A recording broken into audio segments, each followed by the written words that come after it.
کہ آپ تہجد کے ٹائم اٹھ کے جتنی آپ کو توفیق ملتی ہے انشاءاللہ آپ تہجد کے ٹائم اٹھ کے اپنے لیے خاص دعا کرو اللہ سے، اور اللہ کو ایسے جملے کہو کہ اللہ میں سب سے جو ہے وہ نا امید ہو چکی ہوں اور میں نے ہر چیز ٹرائی کر لیا، یا رب آپ ہی شفا دینے والے ہیں، میری ساری کی ساری امید آپ سے ہے، گناہوں سے بچو۔ آئی نو دس از ویری ہارڈ، جب بندہ ڈاؤن ہوتا ہے تو گناہوں میں بھی پڑ جاتا ہے، ڈی موٹیویٹ ہوتا ہے نا، تو بندہ جو ہے ادھر ادھر نکل جاتا ہے، ڈائیورٹ ہو جاتا ہے۔ بس ایک بار ذہن سے نکال دو کہ مجھے کوئی مسئلہ نہیں ہے اور استغفار کرو، اے اللہ میری غلطی ہے، میری غلطی ہے، استغفر اللہ توب الیہ، استغفر اللہ توب الیہ، کیونکہ نبی صلی اللہ علیہ وسلم نے فرمایا جو کثرت استغفار کرتا ہے اللہ تعالیٰ اس کے لیے ریلیف ضرور نکالتا ہے اور اسے وہاں سے دیتا ہے کہ اس کا گمان بھی نہیں جاتا۔ جب تم پہ شدید ڈی موٹیویشن، مایوسی اور غم حاوی ہوگا تو اس دوران، اس مومنٹ میں تم نے وہ الفاظ اور وہ دعائیں کہنی ہیں جو ہمارے نبی کہا کرتے تھے، ادھر ادھر کی چیزیں نہیں کہنی۔ اس پہ جس کی جان پہ بنی ہوتی نا، جو بہت زیادہ پریشان ہوتا ہے وہ کچھ بھی کرنے کے لیے تیار ہو جاتا ہے، ٹھیک ہے، وہ ہر ایک کے پاس گیا ہوتا ہے، اس نے تو پیسے کتنے لگائے ہوتے ہیں، وہ تو عاملوں کے پاس گیا ہوتا ہے، تو کیا یہ 10 چیزیں اس کے مقابلے میں کوئی بہت لمبی لسٹ ہے؟ میں تو نہیں سمجھتا۔ انشاءاللہ یہ 10 چیزیں کی جا سکتی ہیں، تو ان 10 چیزوں کو ٹرائی کریں۔ پچھلے دنوں ایک واقعہ پڑھا میں نے جو میں سب کے ساتھ شیئر کرنا چاہتا ہوں فار ایوری ونز بینیفٹ۔ اس میں دیکھیں کوئی دوسری رائے نہیں کہ آج کل بہت مشکل ٹائم چل رہا ہے، ملک کی بات کی جائے تو اس حوالے سے ملکی حالات کی بات کی جائے، مہنگائی کی بات کی جائے، یا اوور آل اسٹریسز کی بات کی جائے، اوور آل لائف کافی اسٹریسفل ہو گئی ہے بیکاز آف ویریس فیکٹرز، اور سوالات بھی بہت اس پہ آتے ہیں۔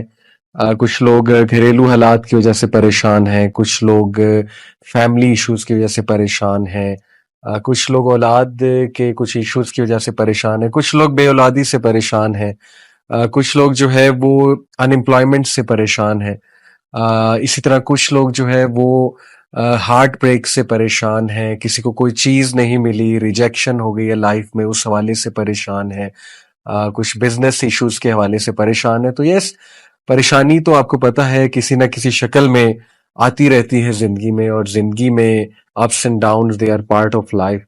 بٹ یہ واقعہ بڑا امیزنگ ہے، واقعہ ہے ایک سسٹر کا، انہوں نے خود یہ واقعہ سنایا اور میں نے ایک جگہ پڑھا تو میں نے کہا سب کے ساتھ فائدے کے لیے انشاءاللہ ضرور شیئر کروں۔ یہ واقعہ وہ سسٹر خود سناتی ہیں کہ ان پر بہت سخت قسم کا کالا جادو ہوا، سحر، بلیک میجک، جس کی وجہ سے ان کی صحت بہت ڈاؤن رہتی تھی اور ان کا رشتہ نہیں ہو رہا تھا۔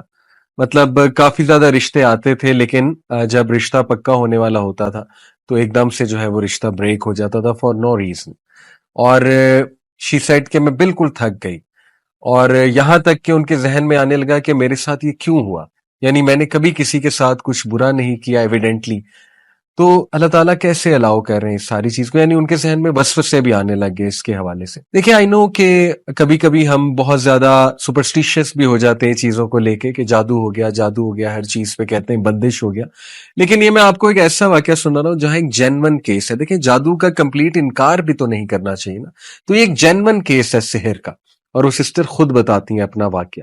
بہرحال ہیلتھ ایشوز اور پھر دوسرا یہ والا جو چکر چل رہا ہے، شی سیڈ کہ میں نے بہت میڈیسنز کھائیں، سائیکیٹرسٹ کے پاس بھی گئی، کاؤنسلنگز کروائیں کئی بار، یعنی دنیا کا ہر وہ علاج جو پاسبل تھا وہ میں نے ٹرائی کر لیا، ایون میں نے رقیہ بہت بار کروایا۔ رقیہ کہتے ہیں اسپرچول علاج ہے ایک، جس میں دم کیا جاتا ہے، اوتھینٹک دم ہوتا ہے، قرآنی سورز ہیں کچھ اور نبوی دعائیں ہیں وہ پڑھی جاتی ہیں، تو انہوں نے کئی راکیز سے جو رقیہ کے ایکسپرٹ ہوتے ہیں ان سے رقیہ بھی کروایا، اینڈ شی سیڈ کہ رقیہ سے آرام آ جاتا تھا، لیکن اس کے کچھ دیر بعد پھر سے وہ ایشوز شروع ہو جاتے تھے، یہاں تک کہ شی ٹوٹلی گیو اپ۔ پھر کسی نے بس ان کو بتایا کہ آپ بس میرے کہنے پہ ایک اسکالر سے ضرور مشورہ کر لیجئے۔ شی سیڈ کہ میں ایک اسکالر کے پاس گئی جو مجھے ریفر کیے گئے، اور ان سے میں نے مسئلہ بیان کیا اور انہیں ساری ہسٹری بتائی کہ اس طرح میں ٹرائی کر چکا ہوں۔ ان اسکالر نے کہا کہ بیٹا آپ میرے کہنے پہ یہ 10 چیزیں ٹرائی کرو، ہر چیز آپ نے ٹرائی کر ہی لی ہے تو چلو یہ 10 چیزیں ٹرائی کرنے میں کوئی حرج نہیں ہے، لیکن آپ نے مجھے پرومس کرنا ہے کہ آپ یہ 10 چیزیں کرو گی، اور during while you are doing that تو ہو سکتا ہے آپ کو بہت ڈی موٹیویشن آئے، بہت ڈاؤٹ آئے، لیکن آپ نے صبر کرنا ہے اور آپ نے جمے رہنا ہے انشاءاللہ، اور آپ نے کچھ بھی کر کے ان چیزوں پہ عمل کرنا ہے۔ شی سیڈ کہ میں نے ان کا ٹھیک ہے، آئی ول ٹرائی مائی بیسٹ، میں پوری کوشش کروں گی. انہوں نے کہا کہ بیٹی سب سے پہلے یو ہیو ٹو پرومس می کہ آپ روزانہ قرآن پڑھو گے، چاہے ایک ورس، چاہے 2 ورسز، چاہے 10 ورسز، چاہے ایک پیج، چاہے 2 پیج، جتنا قرآن آپ پڑھ سکتی ہو آپ نے مس نہیں کرنا، آپ نے ڈیلی قرآن پڑھنا ہے. یہ آپ مجھ سے پہلا پرومس کرو. انہوں نے کہا ٹھیک ہے انشاءاللہ، it will be on my list.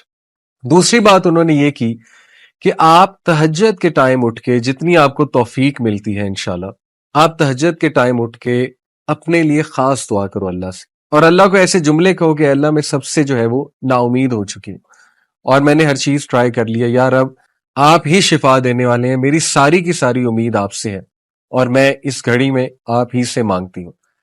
تیسری بات انہوں نے یہ کہی کہ ایسے اوقات ان کے بارے میں پڑھو جب دعاؤں کی قبولیت کے اوقات ہیں. وہ کیا کیا ہیں؟ مثال کے طور پہ حدیث میں آتا ہے بارش کے دوران دعا قبول ہوتی ہے، سفر کے دوران دعا قبول ہوتی ہے، سجدے میں دعا قبول ہوتی ہے، نماز میں جو سجدہ کیا جاتا ہے فرض نماز میں، اس میں اردو میں تو نہیں دعا کر سکتے، لیکن کوئی جنرل دعا مانگ سکتے ہیں، جیسے ربنا آتنا فی الدنیا حسنۃ وفی الآخرۃ حسنۃ وقنا عذاب النار. یہ بالکل جائز ہے along with سبحانہ ربی العلیٰ جو ہم کہتے ہیں، اور یہ جنرل دعا کرتے ہوئے اپنا مسئلہ ذہن میں لایا جا سکتا ہے، تو وہ بھی دعا کا ایک طریقہ ہے. اور نماز کے بعد بھی سجدے میں گر کے اردو میں بھی دعا کی جا سکتی ہے نماز کے بعد.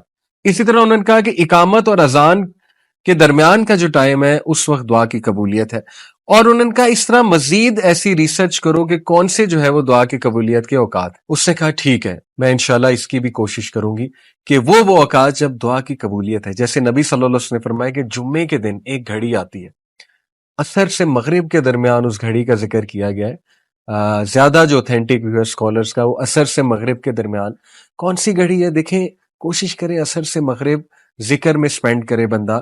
کوئی ایک فرائیڈے ایسا رکھ لے، اگر ہر فرائیڈے نہیں کوئی اپرچونٹی نکل رہی، کوئی ایک فرائیڈے رکھ لے، اس میں دعا کرے. اس نے کہا ٹھیک ہے انشاءاللہ، I will try to do this. چوتھی بات جو انہوں نے کی، انہوں نے کہا کہ جس مسئلے سے بیٹا تم گزر رہی ہو اس مسئلے کے بارے میں دوسروں کے لیے دعا کرو. یعنی کتنی بے شمار ہماری بہنیں ہیں، مائیں ہیں، جو ویڈوز ہیں، جو مطلقہ ہیں، یا جن کی شادیاں نہیں ہو رہی ہیں، عمریں بڑھ رہی ہیں، ان کے لیے دعا کرو، صرف اپنے لیے دعا نہ کرو. کتنی ہی ہماری بہنیں ہیں، ہمارے بھائی ہیں جو سحر کے اندر مبتلا ہیں، اوتھینٹک سحر کی یہاں پہ بات کر رہا ہوں، ان کے بارے میں دعا کرو، اللہ انہیں شفائے کاملہ دے. شیخ نے کہا کہ جب ہم کسی کے لیے دعا کرتے ہیں ہماری دعائیں ضرور قبول ہوتی ہیں. تو اس نے کہا واقعی یہ تو کبھی سوچا بھی نہیں تھا میں نے. زیادہ تر دیکھیں نا انسان اپنے لیے دعائیں کر رہا ہوتا ہے. انہوں نے کہا یہ تو بہت اچھی بات ہے، میں ضرور دوسروں کو بھی یاد رکھوں گی. جیسے کسی کی اولاد نہیں ہے اور کوئی بے اولاد ہے، اسے چاہیے دوسروں کے لیے زیادہ دعائیں کرے.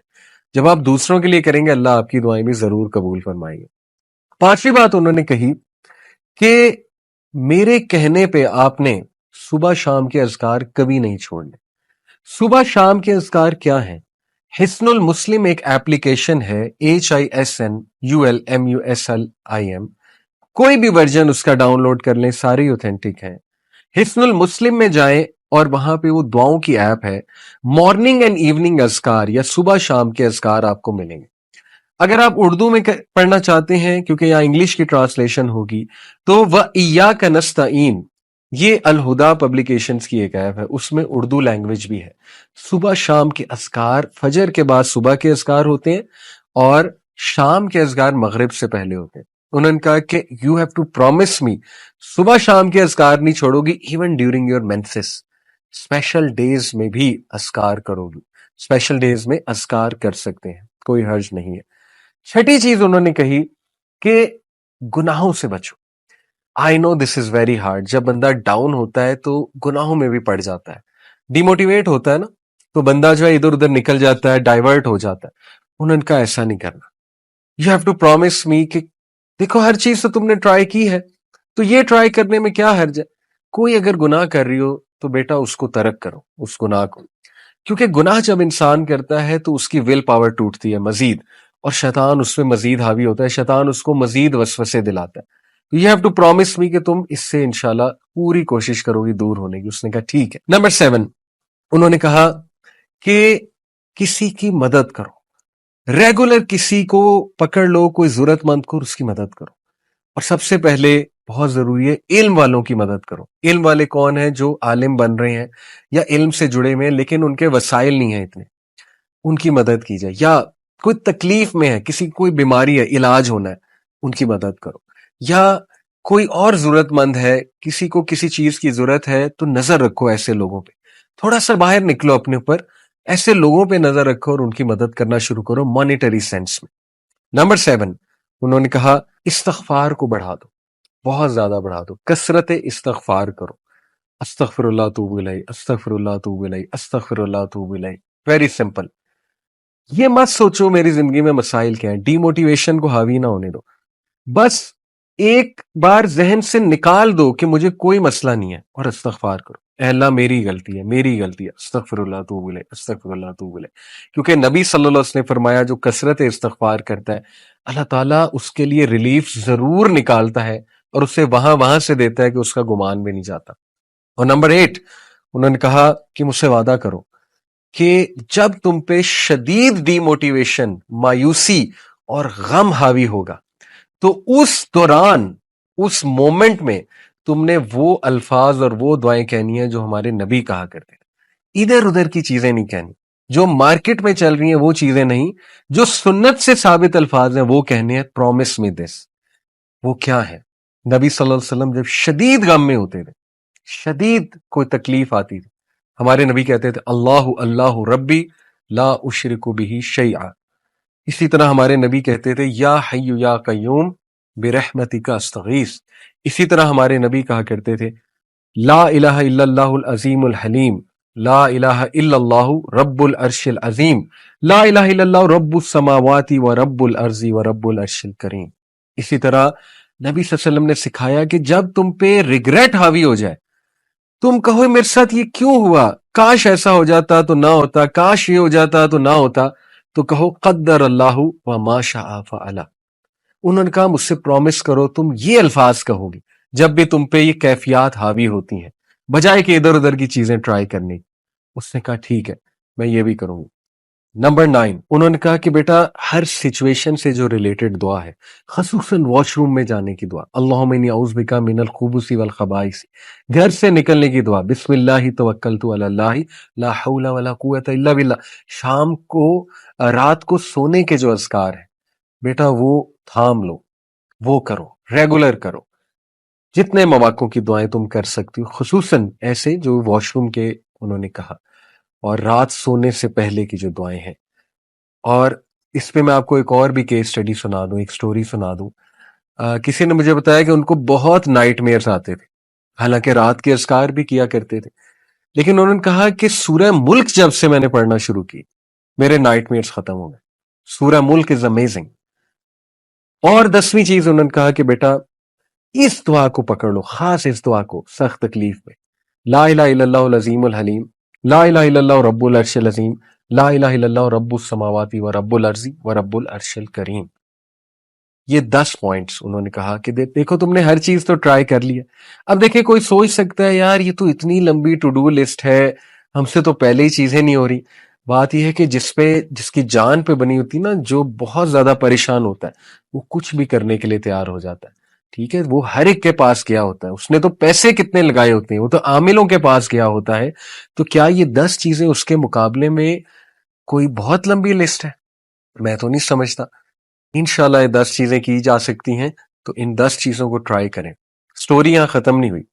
ان سسٹر نے کہا میں 1 مہینے شیخ کے پاس آئی 1 مہینے بعد، اور میں نے انہیں کہا کہ الحمدللہ میں نے وہ 1 مہینہ چیزیں ٹرائی کی ہیں، وعدے کے مطابق میں نے صبر کیا اور میں نے جاری رکھا ان چیزوں کو. اللہ نے مجھے ریلیف دے دیا، اللہ نے مجھے شفا دے دی ہے، میں خوش ہوں. اور یقین کریں کہ اس نے کہا کہ میں کچھ سال بعد آئی انہی شیخ کے پاس. الحمدللہ میرے 3 بچے تھے، میرے ساتھ 3 پیارے بچے تھے میرے. وہ شیخ بڑا حیران ہوئے یہ کون ہے. شی سیڈ شیخ میری شادی بھی ہو گئی، اللہ تعالیٰ نے مجھے 3 بچے بھی دے دیے، اور یہ کافی سالوں بعد وہ گئی ہوں گی. تو یہ اپنی وہ سکسیس سٹوری سناتی ہیں. دیکھیں یہ جو 10 چیزیں ہیں یہ وہ چیزیں ہیں جو ہمارے نبی صلی اللہ علیہ وسلم کی ہوئی نصیحت والی چیزیں ہم لوگوں کے پاس چاہتے ہیں. اس کا یہ مطلب نہیں کاؤنسلنگ نہیں کروا سکتے یا کسی اچھے سے مشورہ نہیں کر سکتے، لیکن بتانے کا مقصد یہ ہے جب تک بھائیوں اور بہنوں، آپ خود چیزیں ٹرائی نہیں کریں گے، اللہ کے قریب خود سے نہیں ہوں گے، دوسروں پہ زیادہ ریلائی کریں گے، آپ کا توکل اللہ پہ نہیں ہوگا، تب تک گارنٹی کوئی نہیں ہے کہ آپ کو سکون ملے یا چیزیں حل ہو۔